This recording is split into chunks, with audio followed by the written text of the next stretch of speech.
Hello, everyone. Welcome to episode 10 of my podcast. Today, I have a Lebanese entrepreneur who is now located in London, in UK. Amer Nahouli. Hello, man. Hi, John. How are you? I'm doing amazing, man. It's so good to have you here. Thank you for giving me the time. And please go ahead and introduce yourself and tell people what you do. Great. Awashi, thank you, John, for this podcast. I'm following up on what you're doing. It's really amazing. Thank you, man. Thank you. Uh, Keep it up. Keep your energy and motivation. As you said, اسمي Amer Nahouli. I was born and raised in Lebanon. I come from a family business background in agriculture. So we have this entrepreneurship mindset as part of the family. I went for the university, American University of Beirut. I did my bachelor in marketing. Then throughout my studies, I had the opportunity to do seven different internships in six different countries. And to be honest, this shaped the person I am today. It got me exposed to different Yeah. cultures, different people. And then afterwards, I joined Unilever in the marketing team in Lebanon. I stayed there for around a year, and after that, I came to the UK to do my master's degree. And here, where the story started with the startup. Yeah. So, Yeah, this is amazing, man. This is amazing. Actually, seven internships in six different countries. It's like it's crazy to actually believe it. And it to is. go, yeah, to go back to the startup. So, did your startup get you from Lebanon to the UK, or did it? It was born there. And what is it about? And how did you actually create your own solution to a problem that you faced? Sure. I have always been interested in startups. Actually, when I was in Lebanon, last year in the university, I tried to do a startup. We had a team. We went into a boot camp with one of the accelerators in Lebanon. I learned a lot, but we reached a point where everyone started applying for jobs, so the team departed, Yeah, yeah, and we couldn't continue with the idea. But it was a learning experience. And I was always interested in having something, yeah, building something on my own. So, and the program which I came for in the UK, it's masters in entrepreneurship. So most of the cohorts in the class already have their own businesses, or they worked in a startup, it failed, or they come to establish something. So I had an idea that I want to do something, especially all the people who I was surrounded with were telling me, don't go to the UK, it's very difficult to get jobs, yeah, you cannot do anything there, it's very expensive. And I was against it. I don't know, I had a feeling that I should go, yeah. and It let's was see what like comes an on the way. inside calling for you. No, this is your gut instinct. I have to go there. This is it. I'm not gonna listen to anyone. Like exactly. Yeah, And I truly believe if you have, something in mind, you work hard for it. Akid, it's not easy. Akid, there will be a lot of obstacles, but definitely you can achieve. So always dream big, and the sky is not the limit. yeah, It's yeah, home.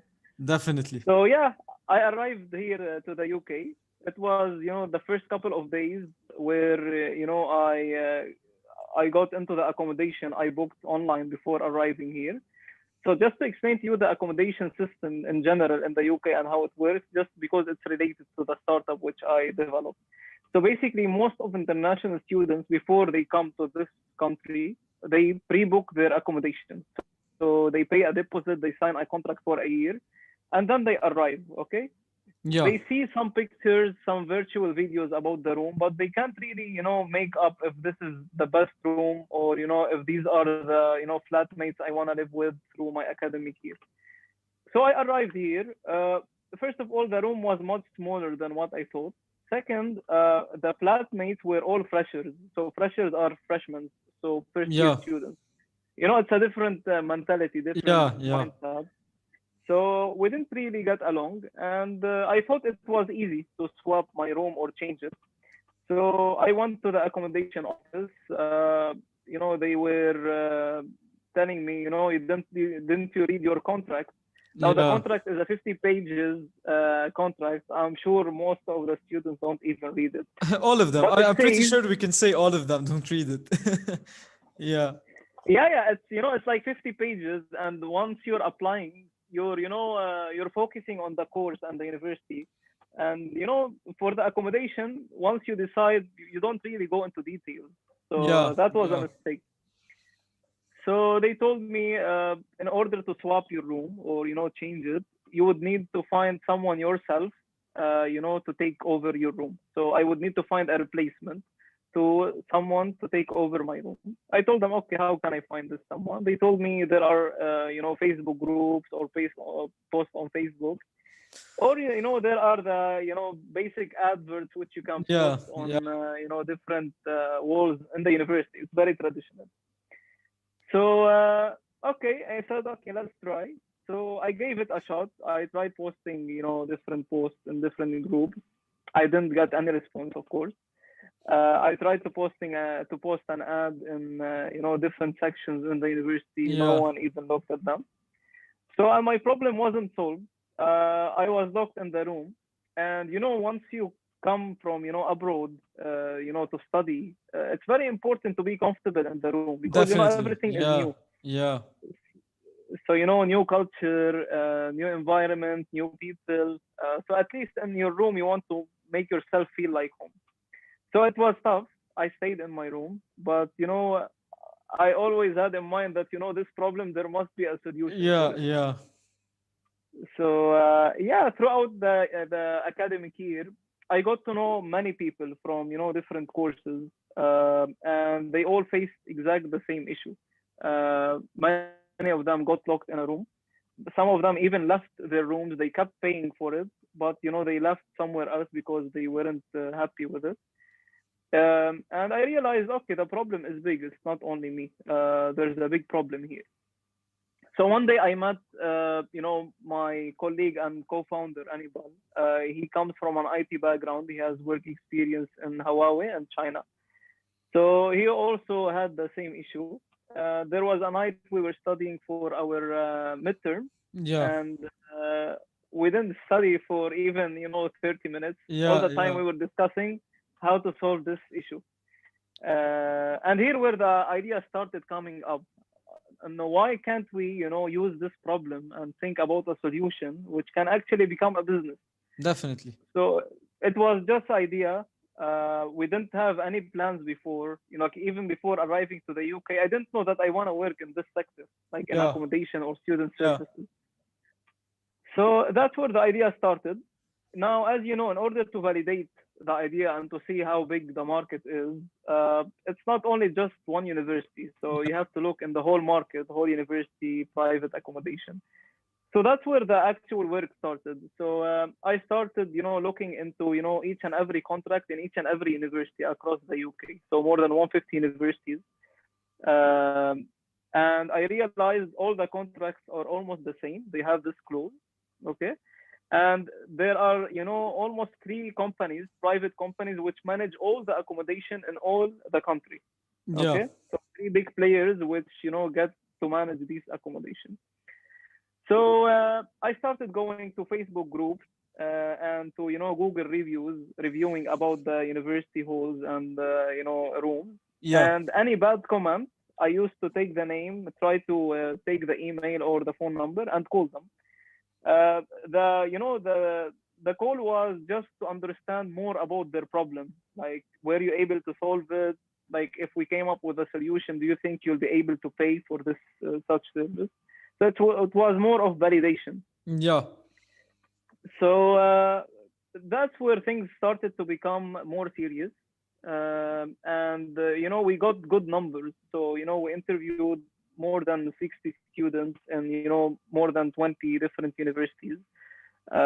We did focus groups, and the response was 80% of them, no one helped them, and they were locked in the room.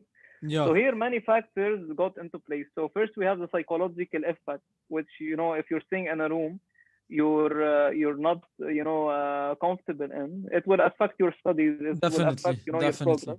You're going to be constantly And thinking second, about how you want to get out, and you're not going to be able to focus. exactly. You Yeah, know, especially if you're in a different country. yeah, So, you know, everything is different. There is a culture shock. yeah. So, You have at nowhere to least go be to. comfortable. You don't have like your parents' house to go stay there or anything. Yeah, Exactly, exactly, exactly. So, yeah, and here where, you know, things started to become more serious. So, you know, we realized that why don't we do a landing page just to see if, you know, let's say we ran, you know, few ads, there will be actual sign-ups to the website. yeah, So I did a very simple website. I did it on WordPress. It took me 2 days.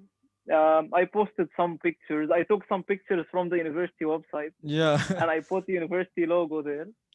And I ran a couple of ads just to see how, you know, how's the conversion, how many people are coming to fill up the form. Although there was no service, you know, there was no company, but I just wanted to validate. We got a lot of responses, a lot of, you know, responses came to our backend. And here I just want to tell you a funny story which happened, which yeah, made us very famous, especially in, you know, the town which I was studying at. So a couple of days after this, you know, advert which we have posted, I got a phone call from the tax office. So they were basically asking me if I have incorporated the company, so if I have registered with them, yeah, yeah, and if I have, you know, registered for VAT, if I have, you know, applied for, you know, the corporate tax. So, you know, they started asking me terms which I didn't even have any clue about.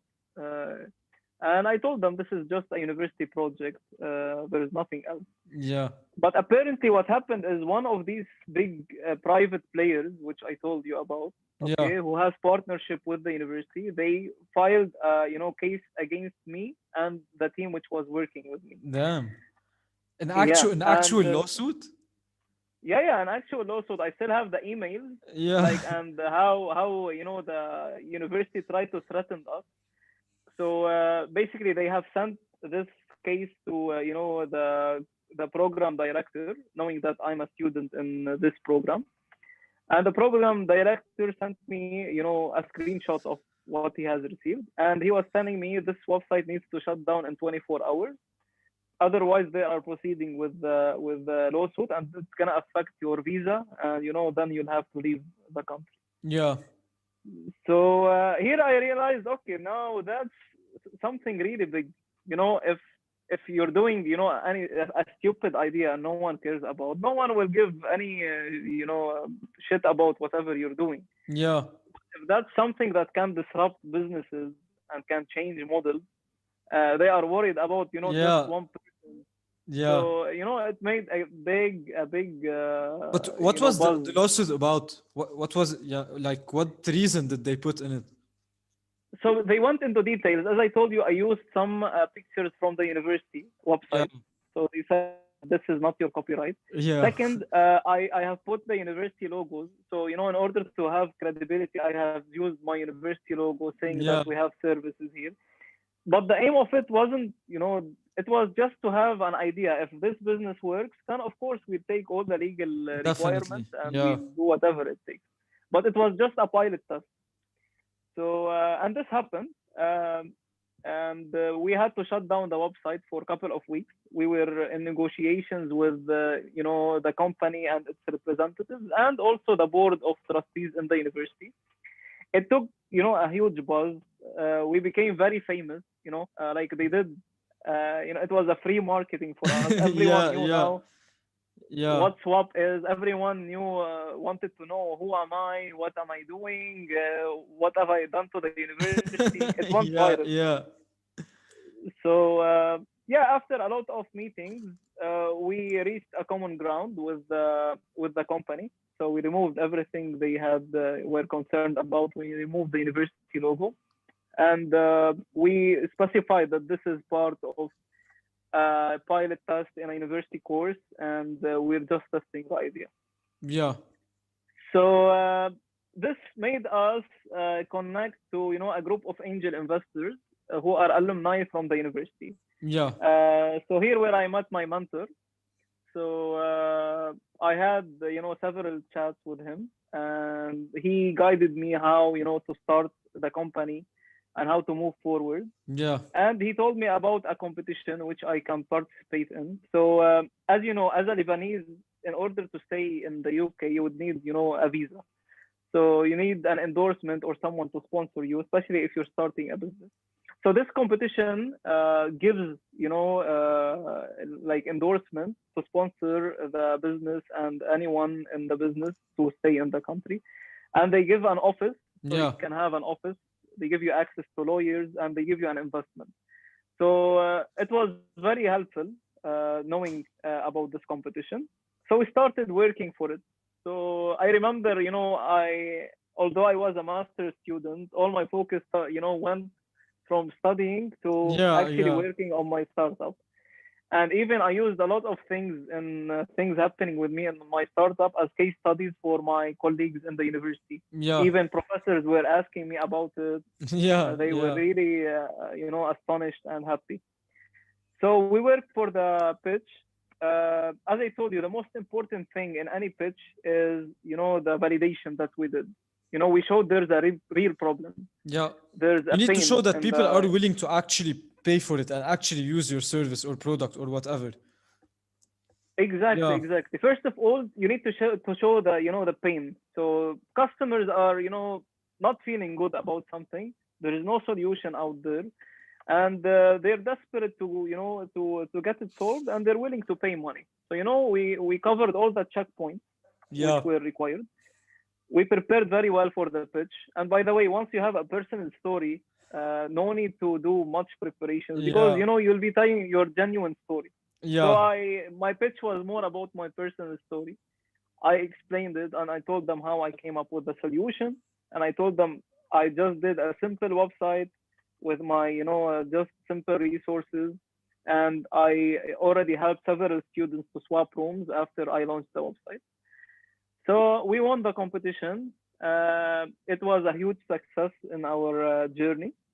And also, this competition linked us to, Web Summit. So Web Summit is, the biggest startup showcase in the world, Yeah. technology startup. It's in Lisbon, in Portugal, and just 2,000 startups get to showcase their ideas in this In the competition. exhibition. Yeah. So we also made it there. We pitched. Yeah, we also went there. We showcased our idea. We pitched there, and we got connected to different, potential investors and people who showed interest in, in the startup and the idea we had. So yeah, that's how it started. That's the journey, and it's not easy. It's not easy at all. Uh, Especially once uh, people surrounding you, no one believes in it at first. Yeah. Once you speak with people that I have this idea, everyone tells you, what, stop wasting your time, go apply for jobs. Yeah. How do you So get past that? How do you get past the stage? No, because this is where people either break or just continue. no, I agree. It's not easy. Okay, it's difficult, and even it's more difficult once you fail. Yeah. So for example, for Swap, once the pandemic happened, it was a really tough phase because no international students were coming here. Our border stopped. Okay, and many people who I was telling you about, they told me, see, if you applied for jobs, you would have been Yeah. at least Yeah. secure. But I think just get over them. Believe in yourself. Believe in your capabilities and adapt to change. So don't be just stubborn on the things that you develop and just you wanna do this. It's very important to have this skill to adapt to change. Always look for other opportunities if we realize this is not the right time for it. Yeah. And I think speak to like-minded people. So this helped me a lot, especially having a mentor with me always, speaking to him, having a community around me with people who have startups, people who have already built Yeah. successful Yeah. businesses. This helps a lot. Yeah, this is amazing, man. This is an amazing story, actually. It's like the story itself can teach so much. And if you want to give just three tips or three crucial advice to anyone who's trying to start a startup, maybe thinking of an idea, what would you tell them? Sure. The first tip, which I always say, is first of all, cut the negative people out of your life. Once you have someone negative, uh, maybe your friends, family members, your partner, anyone who just uh, say things to bring you down or to give you this negative vibe, the first thing you need to do is to remove them from your life, because Yeah. it will really affect your progress, really affect the way you think. So that's one. Two is, of course, to surround yourself, as we mentioned before, with people who are successful, Yeah. your average people you are surrounded with. So if you're surrounded with people who go every day to coffee shops and who just, want to waste time and make fun, of course, Yeah. you'll be like them or the average of them. Yeah. But if you surround yourself with successful people or people who are, working hard, working on businesses, thinking entrepreneurial, you'll be part of them. So it's very important to surround yourself. Three is just start. So there's, it's never a good time to start, because you will always feel that I'm not ready. I'm Yeah. not ready You to will do it. never, you will never be perfectly ready. Yeah. You'll never be ready. Even now, anything I do, I'm not ready for it. Yeah. But just start, and once you start, the nice journey begins. And I think these hard times which you pass through at first, there are, the most great memories which you remember on the way. Yeah. The Definitely. hard times, the nights which you didn't sleep, the conversations which you had. It's a nice learning process. Yeah. So They I become think part of who just you one are. month, Yeah. of course, Yeah. and it's much more than just going to university, getting a degree. You'll learn much more with experience, especially if you're building your own startup, Yeah. or you're growing your own baby. Yeah, this is fantastic, man. Thank you so much for the time you gave us. I think it has a tremendous amount of value. People are gonna love it, and I want to thank you again from my end because I really needed to hear this. Really needed this inspiration. Thank you so much again. Yeah. Thank you, John. Thank you for this opportunity, and yeah, keep it up. I love how you're looking for Lebanese entrepreneurs. I think we have a lot of potential, especially Yeah, now with everything happening in the country. I think we should take advantage. Uh, Opportunities and solutions come from places where problems exist. definitely, So definitely. we have to all work together to make this country stand again. Yeah, definitely. And it will. It will. I believe it will stand again. It's just a matter of time now. Hard times don't last. Definitely, Yeah. definitely. So thank you again, Amir. And Thank you, John. yeah,